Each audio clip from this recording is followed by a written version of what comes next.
kita disebut. Jadi pattern ataupun sirah khutbah ini ianya kita panggil sebagai matlub syar'i. Tuntutan awal muqaddimah sama ada cakapan tulisan ataupun cakapan lidah ialah dimulakan dengan 5 perkara. Pertama, lafaz basmalah. Kedua, lafaz hamdalah. Ketiga, lafaz syahadah. Keempat, lafaz solawat. Dan kelima, lafaz amma ba'du wa ba'du yang di sini diterjemah sebagai dan seterusnya tu. Sebab semuanya perkataan-perkataan tu, satunya ada sebagian ada hadis yang mentasji'kan untuk menyebut, dan antaranya disebut sendiri oleh Rasulullah sallallahu alaihi wasallam. Sebagai contoh, lafaz amma ba'du. Nabi sebut, bila Nabi bercakap, Nabi puji Allah Taala dan dia sebut amma ba'du. Dan dikatakan dalam kitab Nailur Raja disebutkan tentang orang pertama yang menggunakan cara sebutan amma ba'du ataupun terjemah dan seterusnya tu ialah Nabi Daud alaihi salam. Baik. Jadi baik. Jadi apa lagi nak sebutkan sedikit tadi? Ini kalau diterangkan ni panjanglah ni kan, tentang basmalah, alhamdulillah dan sebagainya. Tapi apa pun ala kulli hal, 5 perkara yang kita sebutkan tadi itu sunat untuk dimulakan. Jadi dalam ucapan ke dalam percakapan, sunat kita sebutkan 5 ni sebab masing-masing kelebihan masing-masing. Dan khusus untuk penulisan kitab, para ulama menganjurkan menambahkan 3 perkara lagi ditulis kan dalam kitab mereka. Pertama, nama kitab lah. Nama kitab ni kitab apa? Kan? Kitab Safinatun Najah ke, Risalah Jami'ah ke, Ihya Ulumuddin ke, Minhajul Qasidin ke. Kena sebut. Supaya apa? Supaya dapat beza kalau kitab, sebab seorang ulama bukan karang satu kitab, macam-macam kitab karangnya. Kan? Jadi nama kitab tu lebih memudahkan kita mengenali karangan yang dimaksudkan. Yang kedua, nama penulis. Nama penulis para ulama memang letak. Letak bukan sebab nak bangga, bukan sebab nak sombong. Macam sekarang ada budaya apa, kita panggil ghostwriter lah. Jadi itulah kan, itu novel dan sebagainya. Tapi dalam penulisan ilmu mesti kena tulis nama. Sebab penulis mesti bertanggungjawab dengan apa yang ditulis. Dia tak boleh main surat layang gitu. Kalau kita tak tahu siapa yang ditulis, laqala man syaa ma syaa. Nescaya siapa-siapa pun boleh sebut apa-apa. Kan? Maknanya orang nak berhujah, siapa dia nak berhujah tak boleh, dan nak tanya tak boleh. Kan? Itulah juga kenapa pengajian kita mesti bersanad, ada guru dan gurunya bersama dan sebagainya. Itu antara punca. Baik. Yang ketiga, kita panggil ketiga yang dianjurkan bara'atul istihlal. Bara'atul istihlal ni apa? Kan saya pun tak tahu terma kalau dalam apa nama bahasa Melayu kita apa dia, atau dalam teknik penulisan bahasa Melayu kita apa. Kan? Cumanya bara'atul istihlal ni, bara'ah ni kilauan. Istihlal ni anak bulan, hilal. Kan? Jadi kita nak tahu masuknya bulan Ramadan sebagai contoh, tengok anak bulan. Oh tu nampak kilauan anak bulan, dah masuk dah anak bulan ni. Dah bulan Ramadan ni sebagai contoh. Jadi dalam kitab-kitab biasanya akan ditulis potongan ayat, sama ada ayat Al-Quran, ayat hadis ataupun perkataan penulis sendiri yang menggambarkan kitab ini perbahasannya tentang apa. Kan? Sebagai contoh, di sini ada ditulis. Dan seterusnya, peringkat kedua tu, ada pun nikmat Allah Ta'ala yang besar kepada hambanya, nikmat iman dan nikmat Islam. Nikmat Islam dan nikmat iman. Jadi satu gitu, ini tentang syariat. Kemudian disebut dengan keduanya itulah Allah Ta'ala menjadikannya sebagai sebab memasukkan seorang ke dalam syurga dan kekal abadi di dalamnya. Dan selamat dari api dan neraka dengan taat pada Allah.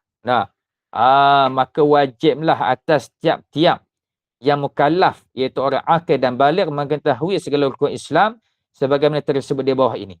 Demikian pula segala rukun iman sebagaimana akan disebutkan nanti, kerana ia boleh membawa kepada bersyukur kepada Allah Ta'ala dengan mengamalkan amalan keduanya yang terkandung dengan pengetahuan yang tersebut. Jadi perenggan ataupun pusat pertama dah memfokuskan pada kita, ilmu ini ilmu fardu ain. Dan berkali disebut tentang keimanan. Dan seterusnya dalam mukadimah pun dia menyebut tentang keimanan yang ditambah pula kan, nama kitab ni sendiri ialah tajuk dia sifat 20 kan. Terus kita tahu ini adalah tentang tauhid. Bara'atul istihlal ni penggunaannya kalau nak mudah, yang selalu diguna seharian kita sebagai contoh, kat novel-novel kan.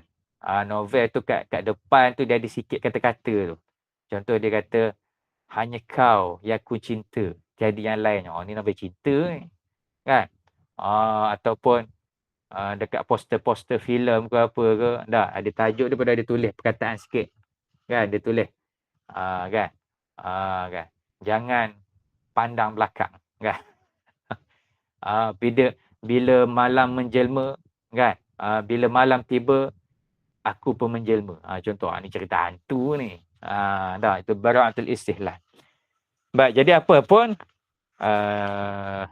perkara kita sebutkan tadi, musannif masya-Allah dengan tertib istilah ilmunya, dia menyebutkan dalam mukadimah kitab dia. Baik. Dan dalam mukadimah kitab ini terakhirnya musannif kan atau penulis dia menyebutkan tentang rukun Islam. Tentang rukun Islam. Yang mana rukun Islam tu ialah mengucap 2 kalimah syahadah, sembahyang 5 waktu, puasa Ramadan, memberi zakat dan pergi haji. Baik. Tentang rukun iman tak disebutkan, muka surat sebelah tu terus dah tajuk lain. Kenapa tak sebut rukun iman? Sebab tentang keimanan penulis akan terangkan secara tafsir, secara terperinci, huraian yang lebih panjang. Maka disebut dulu perkara yang disebutkan sepitah lalu sebelum nak masuk pada rukun iman. Dah nak cerita ilmu tauhid, kenapa cerita tentang rukun Islam juga? Rukun Islam tentang puasa ni fiqh ni. Ya, kita pun tahu arkanuddin, rukun agama 3. Iman, Islam dan ihsan. Iman akidah lah, Islam inilah dia sebut Ramadan apa semua ni, puasa, zakat, dan tentang fiqh kita. Ihsan pula tentang tasawuf. Jadi ini kita tauhid. Kenapa sebut tentang rukun Islam? Jadi ini satu pelajaran buat kita. Tak semua, tapi kebanyakan kitab-kitab karangan ulama kita sebelum dia nak cerita tentang isi kandung kitab dia, dia akan cerita loh benda apa yang kita kena tahu, wajib tahu. Yang mesti kena ada. Contoh di sinilah. Dia nak cerita tentang tauhid, tapi dia sebut tentang rukun Islam. Tandanya apa? Tandanya rukun Islam, rukun iman, 2 perkara yang wajib ada tanpa ditinggalkan salah satunya. Tak boleh. Bila dia mengaku dia beriman, dia mesti beramalkan rukun Islam.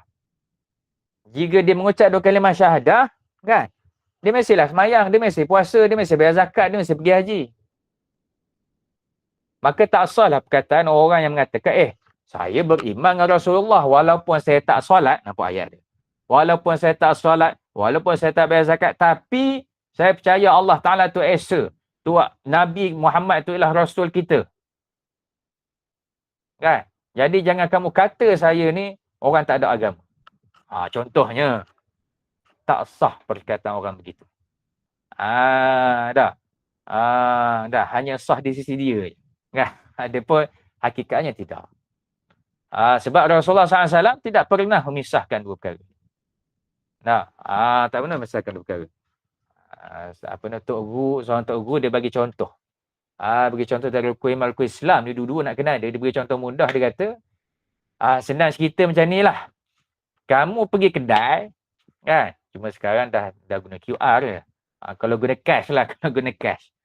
Kamu pergi kedai, kamu bawa duit RM10. Kamu beli barang RM5. Kamu hulur duit merah RM10 tu, kan?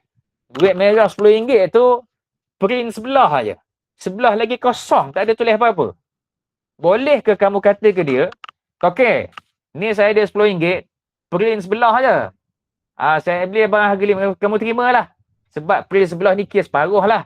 Separuh lagi yang tak print tu, kira kurang separuh nilai daripada kertas yang saya beli. Boleh ke kata begitu? Boleh. Duit tu kalau tak printed, tak terprint, tak ada cetakan kedua-dua belah tu, tak laku lah. Dia kena ada dulu, baru laku. Burung terbang dengan sayapnya. Tapi sayap sebelah aja. Sebelah lagi tak ada, boleh terbang tak? Dia ada sayap tu, dia tak boleh terbang pula. Mana boleh. Kena ada dua sayap lah, barulah boleh terbang dengan baik. Jadi begitulah perumpamaan tentang rukun iman dan rukun Islam yang wajib kita ketahui dan amalkan. Jadi insya-Allah saya kira sampai situ saja yang dapat kita kongsikan pada pagi yang barakah ini. Akan datang, kuliah akan datang, kita akan sambung kitab ini pada muka surat yang keempat. InsyaAllah pada ketika itu masing-masing harap dah ada, sama ada secara fizikal ataupun mungkin dalam PDF dan bentuk PDF kan, dalam tab masing-masing mungkin. Yang penting dapat kita baca dan dapat kita catatkan. Sebab ilmu, kata para ulama, al-ilm quyida bil kitabah. Ilmu itu diikatkan dengan penulisan. Tak kira nak tulis atas buku ke, atas gadget kita ke. Yang penting ianya ditulis, kan? Sebab kalau kita tulis dalam fikiran kita semata-mata, ianya suatu hari mungkin lupa. Tapi kalau tulis tulis betul, kan? Maka ianya insya-Allah berada di situlah selama mana benda itu tak rosak. Kan kata-kata masyhur lah, saya baca, saya lupa, saya tulis, saya ingat. Memang itulah warisan cara pembelajaran kita. Jadi insya-Allah hari ini lebihnya kepada pengenalan asas ilmu tauhid itu sendiri. Kita perkenalkan 10 pengenalan asas dan kemudian kita masuk sedikit mukadimah kitabnya, dan kemudian insya-Allah kita akan menuruti satu persatu penyampaian daripada penulis.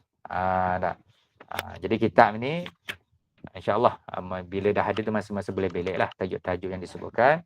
Jadi saya kira sampai situ saja kot. Ada soalan ke macam mana ke? Saya kira jam pun dah pukul 11. Jadi saya serahkanlah kot pada penganjur. Mungkin boleh beri ucapan sedikit. Terima kasih banyak Ustaz. Ya, sama. InsyaAllah minggu depan kita orang akan usahakan untuk mungkin ada dalam bentuk PDF buku tu, kitab sifat 20 tu, ataupun ada yang dah order rasanya untuk kitab tu, insyaAllah dalam masa terdekat ni akan sampailah. Terima kasih Ustaz. InsyaAllah minggu depan kita jumpa lagi. Ya, insyaAllah. Kita tutup dengan bacaan doa ya, insyaAllah. Bismillahirrahmanirrahim. Alhamdulillahirabbil alamin. Wassalatu wassalamu ala sayyidina Muhammad asyrafil anbiya'i wal mursalin wa sahbihi ajma'in.